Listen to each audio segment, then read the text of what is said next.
There's already been a probable cause determination. Accused of murder. I do find that bail proposal to be appropriate. This is not the first time someone has called Adam Sullivan a dangerous man. I'll start by saying this is sort of a prosecutor's worst nightmare, that you have a chance to possibly intervene and maybe prevent something else from happening. In 2010, a man obtained a restraining order against Sullivan, saying Sullivan appeared to have fired a shotgun at a boat they shared together.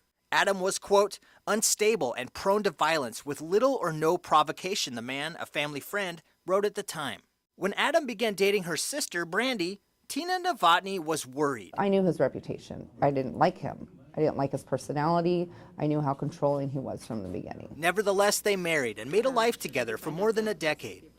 But Tina says Adam often made threats. In December, after Brandy said she wanted a dissolution of marriage, according to her family, words turned to actions at the family home. He went there, he got mad, he grabbed his stuff, he threw the vacuum cleaner into the wall.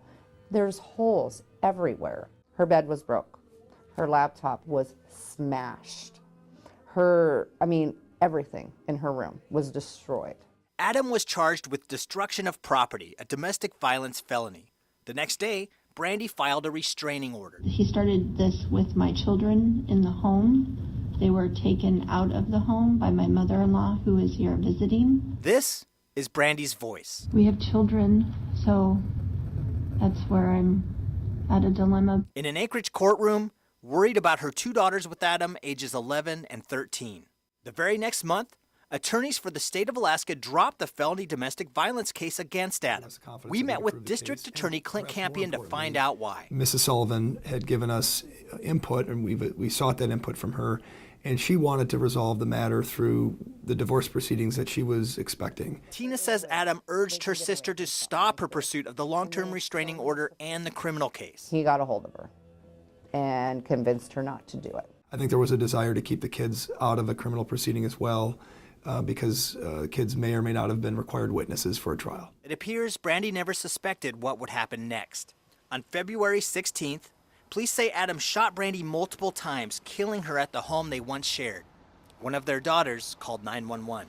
In a state that struggles with domestic violence, the killing raises questions about when prosecutors should pursue a case, even against the victim's wishes, and highlights the difficult position victims and advocates can find themselves in. You are caught between that dynamic of the prosecutors wanting to, and the family wanting to punish him for what he's done, but on the other side, wanting to protect your children. Brandy's friends and family are looking at possible changes to state law that they hope could prevent future tragedies. No one deserves to be treated this way.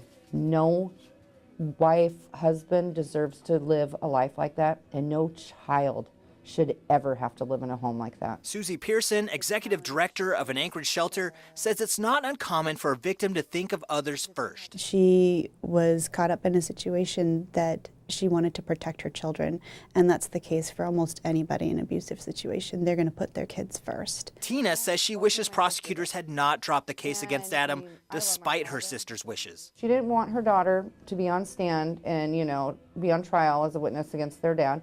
Then all she had to do was tell them that. But they still should have been able to proceed forward. Campion, the district attorney, stands by the decision. I'm not happy that this played out the way it did, but I'm comfortable with the efforts that we put in and the analysis that we conducted. I think it was the right decision at the time, and there's no way we could have predicted what happened later on in the winter.